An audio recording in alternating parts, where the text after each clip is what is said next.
Hello student. आज फिर से आपके लिए मॉडल शीट लेकर आए हैं मैथ का। इसमें से आपको 10 क्वेश्चन करके है और लगभग 30 क्वेश्चन का हम तैयारी करा रहे हैं इसमें। तो आप लोग देखेंगे थोड़ा सा कट करके 2-4 मॉडल शीट का लिए हुए हैं, तो आपको ये ध्यान से देखना है और इम्पॉर्टेंट क्वेश्चन है। आपको जैसा मालूम है बिहार बोर्ड के एग्जामिनेशन में आप लोगों को 50-60 क्वेश्चन रहेगा। बोर्ड में 60 ऑब्जेक्टिव टाइप क्वेश्चन रहेगा, जिसमें से आपको 50 बनाना है। अगर 50 नंबर का ये बहुत इम्पॉर्टेंट हो जाता है आप लोगों के लिए, और 50 में अगर 50 आप ला लेते हैं तो आपका फिर रिजल्ट बहुत शाइनिंगफुल होगा। इसलिए आपको इस पर विशेष ध्यान देने की ज़रूरत है कि मेरा जो है जितना ये ऑब्जेक्टिव टाइप का क्वेश्चन हो, 60 में आपको 50 मारना है, 50 में 50 अंक लाना चाहिए। तो इसके लिए आपको ज़रूरत है क्या चीज़ का है कि अभ्यास करने का। अब बार बार अगर अभ्यास आप करते रहते हैं, अगर आप अभ्यास कर लेते हैं तो फिर आपको कोई प्रॉब्लम नहीं होने वाला है, आगे कहीं कोई दिक्कत नहीं है। और ये सिर्फ होता है क्या है कि आप बहुत अच्छी तरह से तैयारी कर लिए हैं, फिर सोच रहे हैं कि नहीं मेरा तो तैयारी बहुत अच्छा है, लेकिन इसमें होता क्या है कि आप कहीं ना कहीं कंफ्यूज कर जाते हैं, अरे ये नहीं होगा ये होगा, या फिर मिस्टेक कर जाते हैं। तो इसके लिए हम ये वीडियो बना के लाए हैं और डाल भी रहे हैं, और कई भी वीडियो डालेंगे एग्ज़ाम तक। आप लोग कम से कम तो 10 वीडियो मैथ का होगा और 10 साइंस का होगा, इतना तो ज़रूर डाल देंगे और आप लोगों के लिए काफ़ी होगा। और हम मेरा गारंटी है कि आपको 50 में 50 आना है। अगर आप पूरा वीडियो देख लेते हैं तो 50 में 50 आना तय है, निश्चित है। सिर्फ आपको ये वीडियो देखना है और सिंसियर होके देखना है। ओके गाइस, तो हम लोग यहाँ पर चलते हैं। जैसा कि आप लोग जानते हैं, एडू सक्सेस हब करके मेरा चैनल है, और इस एडू सक्सेस हब, तो आप लोग को एडू सक्सेस हब अब जैसा ये देख लेते हैं और इसको आप सब्सक्राइब कर लेते हैं। एडू सक्सेस आप लिख देते हैं, सक्सेस हब, है ना। तो आप जैसे लिखेंगे फिर वो ओपन हो जाएगा और फिर आपके लिए चालू हो जाएगा। ओके, चलिए, तो हम लोग इस चैनल को आप सब्सक्राइब कर लेंगे और फिर सारा का सारा वीडियो आप देखें, बहुत सारा है और भी डाल रहे हैं।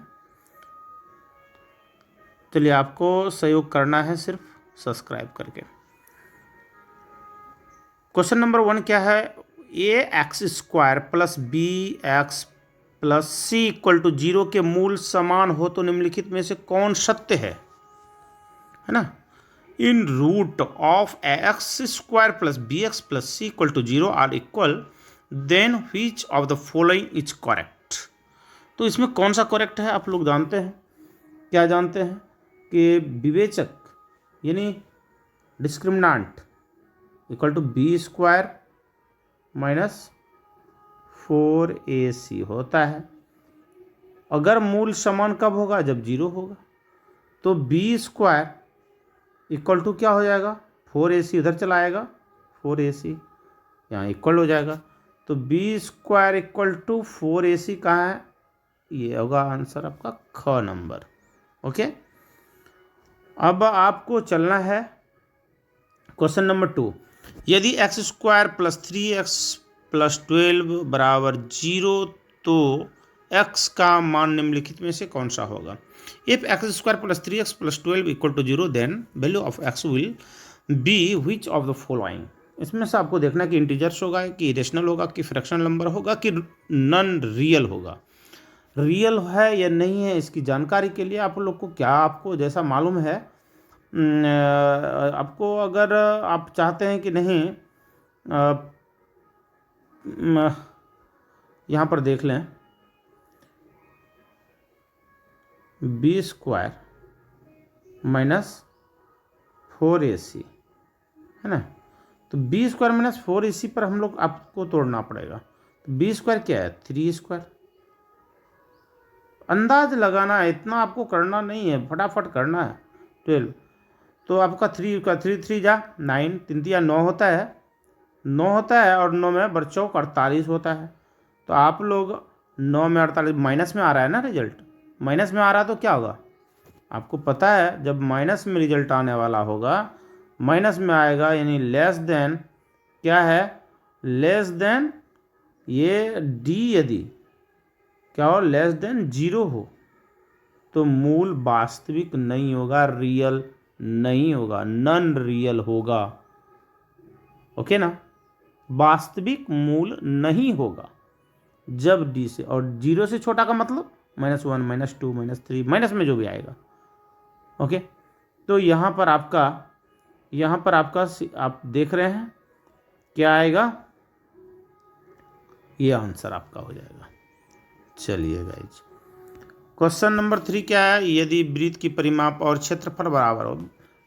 वृत्त का परिमाप और क्षेत्रफल बराबर हो तो वृत्त का परिमाप और क्षेत्रफल कैसे बराबर होगा, तो वृत्त का परिमाप और क्षेत्रफल बराबर होगा, मतलब आपको यहाँ पर ध्यान देना है कि वृत्त का परिमाप क्या होता है, 2 पाई, परिधि, मतलब परिमाप वृत्त का क्या होगा, वही होगा, परिधि होगा, पेरीमीटर जो है 2πr इक्वल टू क्षेत्रफल बराबर होगा, यानी इसका क्या होता है πr² होगा। अब देखिए ये r और ये इसका 2r है, r² है, खत्म, पाई और फाई खत्म, क्या बच जाता है r इक्वल टू 2 है ना, r2 मात्रक कहाँ पर है जी, ये आपका हो जाता है ए नंबर। ओके,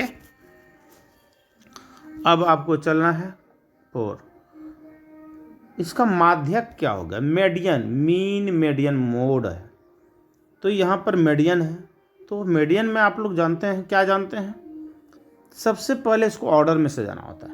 मीडियन निकालने के लिए सबसे पहले क्या करते हैं, ऑर्डर में सजाते हैं, ऑर्डर में सजाते हैं। तो ऑर्डर में क्या आप सजाएंगे, सबसे पहले चलिए आपको ऑर्डर में सजाना है, क्या होगा, 2 है, अरे ये तो ऑर्डर में सजा हुआ है, 2 3 4 5 6, देखिए तो इधर 2 आ गया, इधर बच गया बीच में कौन सा, मीडियन, बीच वाला, यानी आपका हो गया 4, क्या हो गया 4। तो चलिए अभी आपका रिजल्ट क्या हो गया, 4 हो गया। ओके, अब हम लोग नेक्स्ट चलते हैं क्वेश्चन। तो नेक्स्ट क्वेश्चन क्या है, वृत्त की सबसे बड़ी जीवा व्यास होता है, वृत्त की सबसे बड़ी जीवा क्या होता है, ये वृत्त है, सर्कल है, और यहाँ पर ये जितना भी ये क्या है, जीवा है, ये भी जीवा है, ये भी जीवा है, ये भी जीवा है, ये जीवा है, ये सारे जो जीवा है ना, कर्ड है, तो सबसे बड़ा कौन है, ये जो केंद्र से होकर गुजर रही है, और जो केंद्र से होकर गुजर रही है वो क्या है, डायमीटर होगी। ओके, तो ये डायमीटर कौन सा होगा, आंसर क्या होगा, ख नंबर। ओके, चलिए, एक्स अक्ष का निर्देशांक क्या होगा, एक्स अक्ष के निर्देशांक, कोऑर्डिनेट ऑफ एक्स एक्सिस, अगर आपका एक्स एक्सिस और वाई एक्सिस है, यहाँ पर कोई एक्स एक्सिस पर आपको कहीं नियामक, तो क्या होगा, एक्स का तो वैल्यू होगा, बट वाई पर तो कहीं नहीं है, यहाँ पर होगा तो वाई होगा, यहाँ अगर होता है तो वाई होगा, लेकिन एक्स अक्ष पर है तो वाई होने का कोई सवाल ही नहीं उठता है, तो क्या होगा, एक्स 0 हो। अगर वाई अक्ष पर कोई पॉइंट है तो वाई और एक्स 0 हो जाएगा, बीच में है कहीं भी तो एक्स वाई दोनों का वैल्यू होगा। समझ में आ रही बात, तो इसमें आपको समझ में आ गई होगी बात कि कौन सा आंसर होगा ये। ओके, अब है 2 sin 58 बाय cos 32 का वैल्यू क्या होगा। बिल्कुल इजी से समझना है आपको, एकदम आराम से। 2 है, साइन 58 है, ठीक है ना। तो यहाँ पर क्या करना है, कॉस 32 को क्या करना है, कॉस है, इसको लिख सकते हैं। अगर 90 में कितना हम घटा दें जो कि 32 हो जाए, 90 में कितना घटा दें ताकि 32 आ जाए, तो 90 में अगर 58 घटा देते हैं, चेक करके देखिए 32 आ जाता है, आ जाता है। तो ऊपर वाले को बदल लीजिए, क्या आ गया, 2 साइन 58, और ये तो फार्मूला पा जाता है लगता है, cos 90 minus theta sine theta, आ गया साइन 58। ऊपर और नीचे दोनों समान हो गया, बच गया क्या आपका 2, क्या बच गया 2। तो आंसर कौन सा होगा आपका 2। आई बात समझ में। चलिए हम लोग थोड़ा सा इधर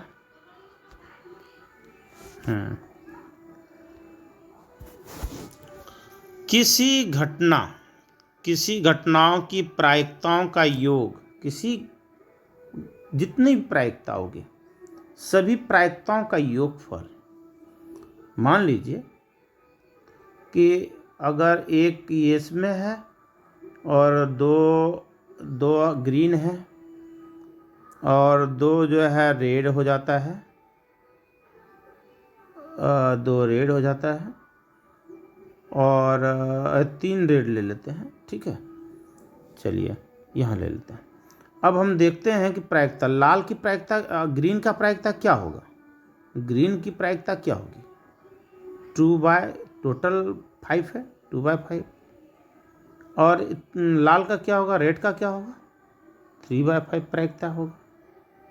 अगर आप 8 कर देते हैं तो क्या होता है 5/5, और कटाते हैं तो कितना हो जाता है 1।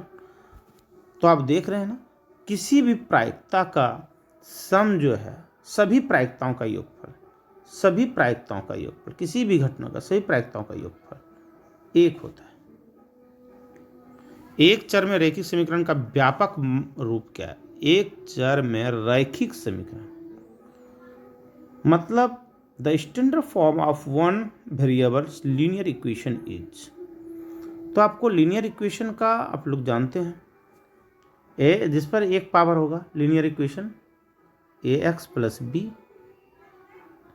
है ना। ये व्यापक रूप एक चर में, है ना, एक चर में, किसी भी चर में, यानी कि वेरिएबल होता है, किसी वेरिएबल में रैखिक समीकरण का व्यापक रूप क्या होना है, ये होना है, ये होना है, ये होना है, ये होना है।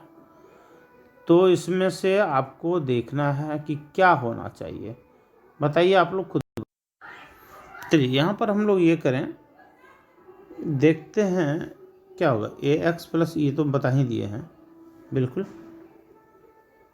आप लोग देख रहे हैं कौन सा होगा, ax प्लस bx, ये व्यापक रूप होता है। अब नेक्स्ट क्वेश्चन चलते हैं, √3 सेक थीटा इक्वल टू 2, तो थीटा का मान क्या होगा। तो आपको ये मालूम होना चाहिए क्या कि सेक थीटा इक्वल टू क्या हो जाएगा, सेक थीटा इक्वल टू 2/√3 इधर आ जाएगा, तो 2/√3। ये किसका होता है, अगर आपको मालूम नहीं है तो आपको ये मालूम, सेक किसका बिलोम है, ये किसका है, कॉस का, कॉस के साथ इसका है इनवर्स का रिलेशन है, उल्टा रिलेशन है। तो कॉस का क्या होता है, √3/2 किसका होता है, 60 का होता है। तो 60 है तो इसका उल्टा ये होता है, तो इसका भी 60 होगा। तो इसका उल्टा भी आप देख करके इसका पता कर सकते हैं कि क्या वैल्यू होगा, 2/√3 किसका होगा, 60 का होगा, ठीक है ना। ये आपको पता करना है। चलिए अब हम नेक्स्ट मॉडल लेते हैं थोड़ा सा। यहाँ पर ये पुराना सेट है तो इसका, लेकिन मेन क्वेश्चन है, इसका हम तैयारी करा लेते हैं। चलिए कुछ फिल इन द ब्लैंक्स भी है ना। फिल इन द ब्लैंक्स है, उसको भी देख लेते हैं हम लोग।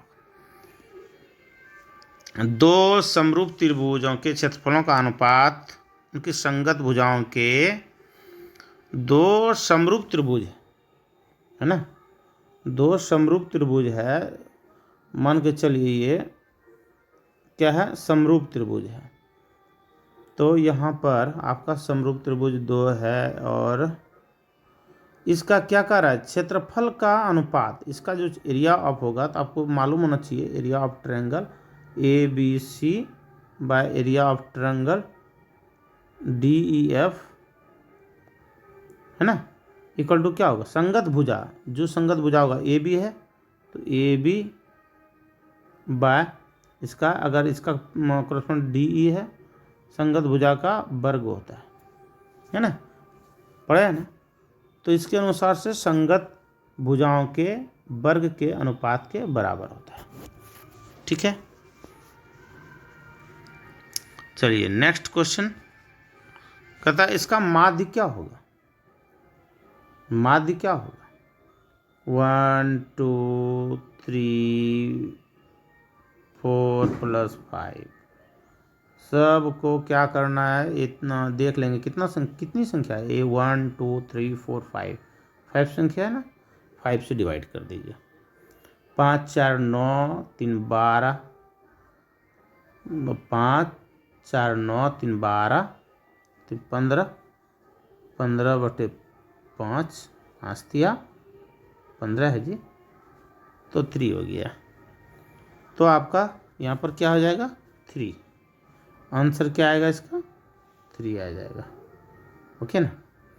अब देखिए यहाँ पर क्या, sin 50 प्लस cos 40, तो cos के इक्वल टू 2 cos के रूप में sin 50 को क्या लिख सकते हैं, sin 50 को लिख सकते हैं, अरे sin 50 को लिख सकते हैं, sin 50 को क्या लिख सकते हैं, sin 90 - 40 लिख सकते हैं, और ये हो जाएगा cos 40।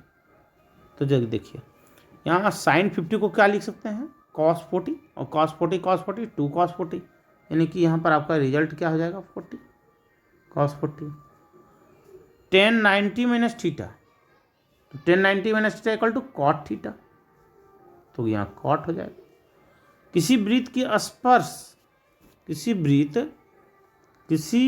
की स्पर्श रेखा डैश बिंदु पर स्पर्श करती है, कितने बिंदु पर करती है, एक बिंदु पर करती है ना।